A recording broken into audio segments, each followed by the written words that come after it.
기억하라 라는 제목으로 말씀 전하겠습니다.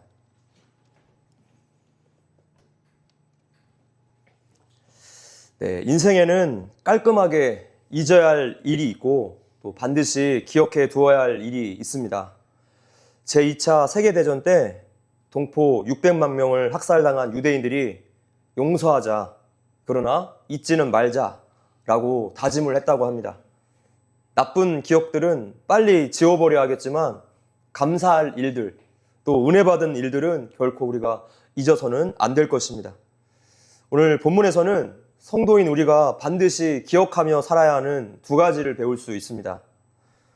우리가 지난 시간 7째 달 초에 수문 앞 광장에 모여서 에스라 선지자와 학사들을 통해서 하나님의 말씀이 전해졌고 백성들은 은혜를 깨달아서 집에서부터 각자 금식하며 굵은 베옷을 입고 죄를 뒤집어 쓴 채 회개했습니다. 각 가정의 회개가 모여서 회개 운동으로까지 번지게 되었고 또다시 이렇게 한자리에 모이게 된 것이죠. 아침 6시부터 9시까지는 말씀을 들었고 9시부터 12시까지 회개하면서 하나님을 찬양하고 경배했습니다. 백성들의 이 거국적인 회개 운동이 일어난 그 자리에서 새로운 일들이 진행이 된 것이죠. 이제 그들의 신앙 고백이 시작이 됩니다. 먼저 하나님을 찬양할 때 이 레위인들이 이스라엘 백성들의 찬양이 대상이 되시는 하나님에 대해서 소개해 줍니다. 하나님은 영원한 분이시고 그런 분이 이스라엘을 거룩한 백성으로 삼으셨다라는 것입니다. 하나님은 과연 어떠한 분이신가? 그리고 우리는 그런 하나님과 어떤 관계에 있는가? 이것을 분명히 알고 찬양하라는 것입니다. 사도신경에 이러한 점이 첫 부분부터 잘 나타나 있습니다. 전능하사 천지를 만드신 하나님을 믿는다 라고만 되어 있지 않고 전능하사 천지를 만드신 하나님 아버지를 믿는다 라고 되어 있습니다. 이 전능자, 창조주가 나랑 아무런 상관이 없는 분이라면 이걸로 그냥 이야기가 끝나야 하는데 그런 분이 나의 아버지가 되어주셨다는 고백입니다. 부모 자녀라는 관계성 때문에 우리에게 특권과 소망이 생겨난 것입니다. 오늘 본문에서도 레위인들의 찬양의 고백이 계속되고 있습니다. 6절을 읽어보겠습니다. 시작. 오직 주는 여호와시라. 하늘과 하늘들의 하늘과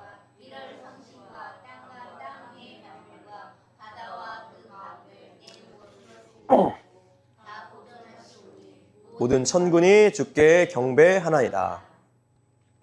자, 우리가 본문을 통해서 첫 번째로 기억해야 할 것은 하나님의 하나님 되심을 기억하라 라는 것입니다.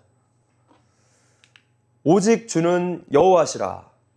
여호와는 하나님만이 홀로 스스로 계신 자존자라는 뜻입니다. 자존자. 다른 모든 존재들은 피조된 존재들이죠. 그러나 하나님은 자신의 존재의 근거를 자기 자신이 가지고 계시는 유일한 분이십니다. 이것이 가장 뚜렷하게 구별되는 점이에요. 스스로 계시는 하나님의 자존성은 필연적으로 유일성을 가져옵니다. 이 신, 저 신, 많은 신들 중에 하나가 아니라 다른 신이란 존재하지 않습니다. 오직 하나님만 유일하게 존재하는 신이십니다. 사탄조차도 피조된 존재이기 때문에 하나님과 나란히 할 수 없습니다. 그래서 우리가 흔히 사용하는 표현 중에 하나님께 속한 자 아니면 마귀에게 속한 자 이렇게 표현하는데 이것은 엄밀히 말하면 잘못된 표현입니다. 하나님께 속한 자 아니면 하나님께 속하지 않은 자라고 표현해야 옳은 표현입니다. 하나님과 나란히 병렬 구조로 놓을 수 있는 분은 우리가 지난 요한계시록 강해 때 보았던 것처럼 성자 되신 어린 양 예수뿐이시고 동일한 한 분 하나님이시죠. 그 다음 하늘과 하늘들의 하늘과 1월 성신과 땅과 땅 위의 만물과 바다를 그 가운데에 모든 것을 지으시고 하나님께서 모든 만물을 창조하신 창조주 하나님이라는 뜻입니다. 그리고 하나님은 그것들을 다스리시는 통치자이십니다.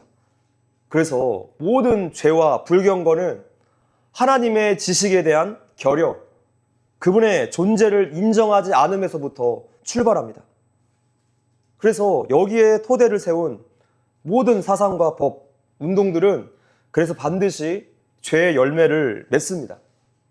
그 뿌리가 피조물이면서도 창조주를 인정하지 않는 거짓에서 출발을 했기 때문에 오류와 파괴와 거짓의 열매가 나타나는 것은 당연한 일이고 그 사회적 병폐들을 우리가 목도하고 있습니다.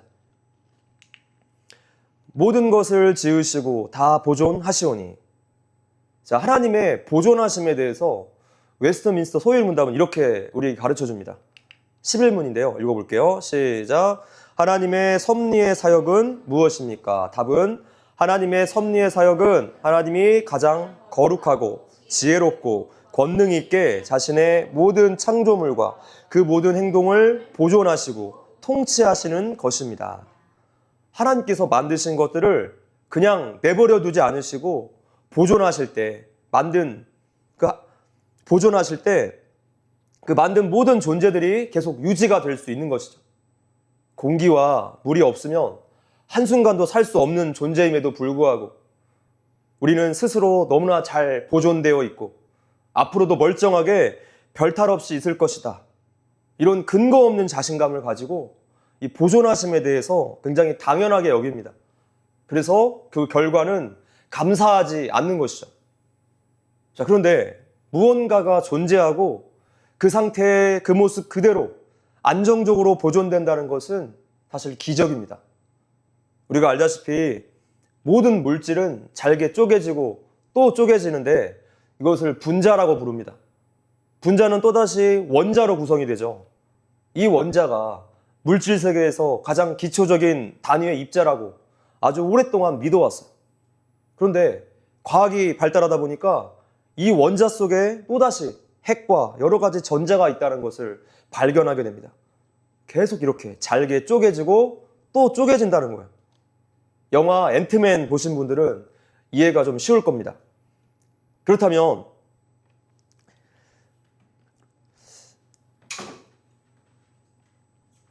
하나님께서 이는 MC2라는 이 물리 법칙을 해제해 버리신다면 우리가 살고 있는 세상은 금세 무로 돌아가 버릴 것입니다.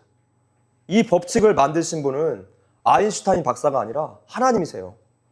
그는 물리 법칙을 직접 그 사람은 발견한 것뿐이죠. 하나님은 창조적인 지혜로 물리의 법칙을 직접 만든 분이시기 때문에 그 법칙을 없애버리거나 또 바꾸실 수 있는 그러한 창조주 하나님이십니다. 하나님께서 만약에 이 법칙을 바꿔버리신다면 그 모든 것들은 아무것도 아닌 무로 다 되돌아가 버릴 것입니다. 하나님께서 인간과 자연 만물을 이렇게 보존하지 않으시면 우리는 이러한 형태로 존재할 수가 없는 것이죠. 우리 하나님이 꼭 쥐고 계시지 않으면 우리는 한순간에 아침 안개와 같이 사라지게 될 것입니다. 모든 생명을 끊임없이 유지시키시는 하나님의 은혜인 것이고 하나님의 보존하심입니다. 그래서 우리가 이렇게 당연하게 누리고 있는 것들이 하나님의 보존하심의 은혜 덕분이에요. 로마서 1장의 말씀처럼 이러한 하나님의 영광과 능력을 보고서도 그분을 영화롭게도 아니하고 그에게 감사치도 아니하는 자들은 진정 어리석은 자들입니다. 하나님을 경외하는 것이 지혜의 근본인 줄 믿습니다. 우리는 일상의 작은 일을 감사할 수 있을 때 우리 하나님께 진정 영광을 올릴 수 있을 것입니다. 하나님은 이러한 위대한 분이세요. 하나님은 그래서 모든 찬양을 받기에 합당하신 분이다. 지금 레위인들이 고백하고 있습니다. 이렇게 본문에서 우리는 신론에 대해서 배울 수가 있습니다. 그 다음 모든 천군이 주께 경배하나이다. 자, 여기에서 천군은 천군 천사를 뜻합니다. 천군 천사의 그 엄청난 찬양의 모습을 우리가 주일에 요한계시록 강해에서 보고 있습니다. 오직 하나님만이 홀로 유일하신 자존자이십니다. 그러한 분이 우리의 아버지가 되어주셨어요. 할렐루야. 자, 레위인들이 이번에는 이스라엘의 역사를 회고하면서 하나님의 은혜를 떠올리고 그분을 찬양합니다. 그래서 본문을 통해서 성도인 우리가 기억해야 할 것 두 번째는 바로 지난날 하나님의 은혜를 기억하라라는 것입니다. 믿음의 조상 아브라함 때부터 지금 이 순간까지 하나님께서 어떻게 자기들을 돌보셨는가 기억해낸 것입니다. 7절입니다. 읽어볼게요. 시작. 주는 하나님 여호와시라.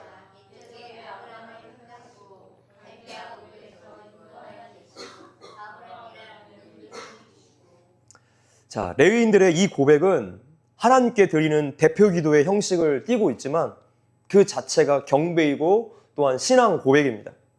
마치 장성한 자녀가 갓난아기 시절부터 자신의 성장 과정을 정리해둔 그 앨범을 볼 때의 마음인 거죠. 사진을 보면서 그 하나하나에 담긴 부모님의 정성과 사랑이 떠오르는 것입니다. 자, 여기에 감사와 놀라움이 뒤따르는 것은 당연한 일일 거예요. 옛적에 아브라함을 택하시고, 자, 이렇게 조상 아브라함에 대한 이야기가 나오는데 이스라엘 백성들뿐만 아니라 후대의 사람들까지도 아브라함이 중요한 이유는 그가 모든 믿는 사람의 좋은 표본이 되는 까닭입니다. 성경이 말씀하는 믿음이란 과연 무엇인가를 가장 잘 설명해 주기 때문에 이 아브라함이 믿음의 조상으로서 표본이 된 것이죠.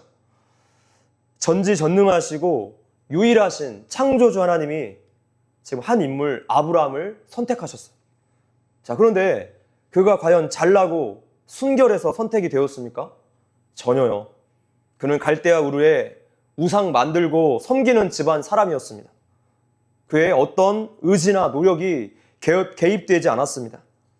택함 받을 마땅한 조건 같은 것은 찾아볼 수 없는 죄인의 가문이었어. 하나님의 은혜와 주권 외에 그 어떤 것도 하나님의 선택하심에 영향을 줄 수가 없습니다. 우리가 믿는 하나님은 완벽하게 자유로우신 주권자이세요. 그래서 하늘 보좌를 움직이는 기도, 하나님의 마음을 움직이는 기도, 이런 것들은 성경적이지 않습니다. 하나님은요, 우리의 뜻대로가 아니라 하나님의 뜻대로 이루실 분이에요. 그래서 예수님께서 주기도문을 통해서 우리를 바른 기도의 세계로 인도하시는 것이죠. 하나님의 선택은 오직 하나님의 은혜일 뿐입니다. 구원은 오직 하나님의 은혜일 뿐, 나의 공로는 단 1도 없습니다. 우리는 오늘 믿음을 개인의 어떤 영적인 능력처럼 그렇게 인식하곤 하는데, 그렇게 믿음을 인식하면 결국에 행위 구원으로 빠지게 되어 있어요. 그러나 성경적인 믿음은 그렇지가 않습니다. 아브라함이 믿음이 좋아서 믿음의 조상이 된 것이 아닙니다. 하나님께서 지옥 갈 사람을 어떻게 선택하셨고 어떠한 넘어짐에도 끝까지 인도하셔서 그분의 약속을 지키시는가, 이것을 잘 보여주기 때문에 믿음의 조상인 거죠. 아브라함의 부족함과 그 죄성 때문에 수많은 시행착오를 겪었지만 결국에 아브라함이라는 그 이름에 걸맞는 사람으로 하나님은 인도하셨습니다. 모든 것을 하나님이 처음부터 끝까지 다 하신 거예요. 7절을 다시 보시면 택하시고 인도하여 내시고 이름을 주시고, 주어가 누구입니까? 모두 다 하나님 여호와라는 것은 바로 하나님의 주권을 강조하고 있어요. 그렇게 한 사람 아브라함을 선택하셔서 그 속에서 이스라엘이라는 이 거대한 민족을 이끌어내십니다. 이러한 큰 은혜를 입은 이스라엘이 지난 역사 가운데 하나님께 어떻게 반응했습니까? 우상 숭배와 불순종의 반복이었죠. 오늘 우리나라도 똑같습니다. 이승만 대통령님을 통해서 자유의 복음으로 세워진 나라, 미국의 수정헌법을 통해서 우리가 누리고 있는 모든 종류의 자유가 성경에서 비롯된 이 나라를 우리 성도들의 우상 숭배와 불순종 때문에 하나님은 징계하십니다. 자유를 방종으로 사용한 대가로 교회의 가장 큰 대적인 공산주의 세력이 장악하도록 하나님은 그렇게 허용하신 거예요. 그러나 이스라엘 백성들이 바벨론 포로로서 70년간의 징계를 받고 이제 고국으로 귀환해서 회개하며 다시 하나님과 바른 관계 속에서 찬양을 드린 것처럼 오늘 우리 또한 하나님 앞에 회개하면서 하나님과의 바른 관계를 다시 세우고 그저 진노하심 중에서라도 긍휼을 잊지 않으시기를 간절히 구해야 할 것입니다. 지금 이 일을 위해서 우리가 매주 수요일 밤에 모였습니다. 그저 회개하며 불쌍히 여겨주시기를 바랄 뿐이에요. 8절을 보겠습니다. 시작. 그의 마음이 주 앞에서 충성됨을 보시고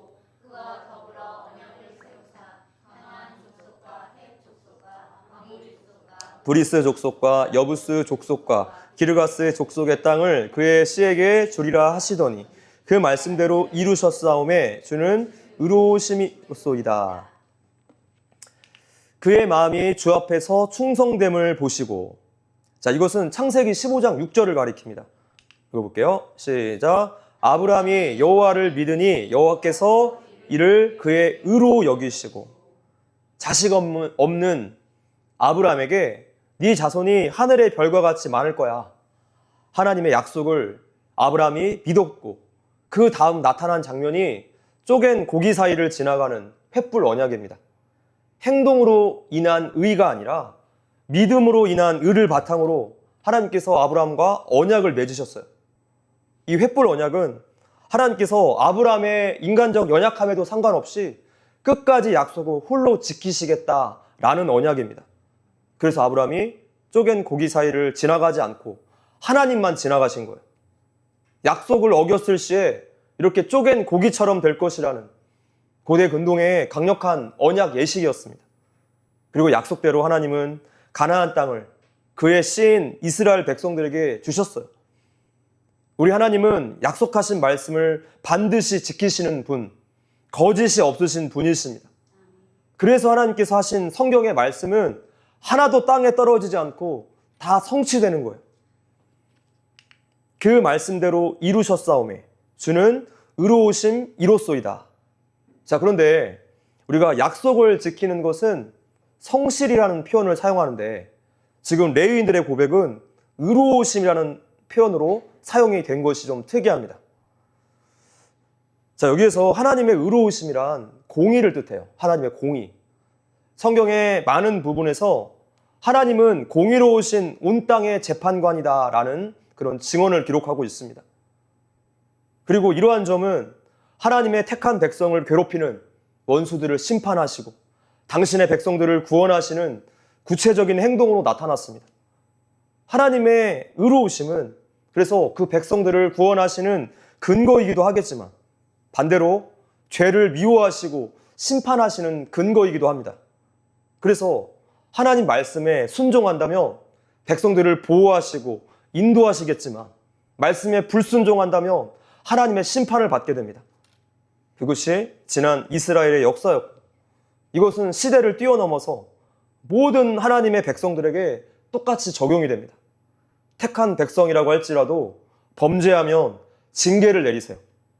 그러나 요한계시록 강해에서 말씀을 드렸던 것처럼 구원받은 백성에게 심판은 회복을 위한 징계일 뿐 심판 그 자체에 목적이 있지 않습니다. 하나님의 심판은 성도들을 온전한 구원에 이르도록 하시기 위한 도구라는 것이죠. 그래서 하나님의 의로우심을 찬양하는 이 고백은 앞으로 이스라엘 백성들이 어떻게 공동체를 세워나가야 하는가 이거에 대한 분명한 목표의식이 되었을 것입니다. 바로 하나님 말씀에 순종하는 믿음의 공동체를 세우는 일이죠. 말씀을 맺겠습니다. 하나님에 대해서 성도인 우리가 기억해야 할 것은 첫 번째, 하나님의 하나님 되심을 기억하는 것입니다. 그분은 자존하시고 유일하신 창조주, 모든 것을 보존하시는 통치자이심을 기억하고 우리가 감사해야 하는 것입니다. 두 번째, 지난날 하나님의 은혜를 기억해 보는 것입니다. 시편에서 다윗은 자기의 인생에서 아주 중요한 사건들을 시로 고백하고 그렇게 기억했어요. 그렇게 쓴 시는 다윗의 신앙 고백이었고 엄청난 양의 사랑 고백을 하나님께 드린 것입니다. 이렇게 하나님께서 우리에게 베푸신 은혜들을 뒤돌아보고 기억하는 것은 우리 성도를 성도답게 만들어주는 매우 중요한 일이 됩니다. 하나님을 사랑하는 것이 무엇입니까? 그분의 은혜를 기억하고 감사하는 것에 있어요. 레위인들이 하나님의 공의로움에 기대어서 이렇게 선민 공동체를 세워나가기를 바랬던 것처럼 우리 또한 하나님의 말씀에 순종하는 교회로 세워지기를 기도합니다.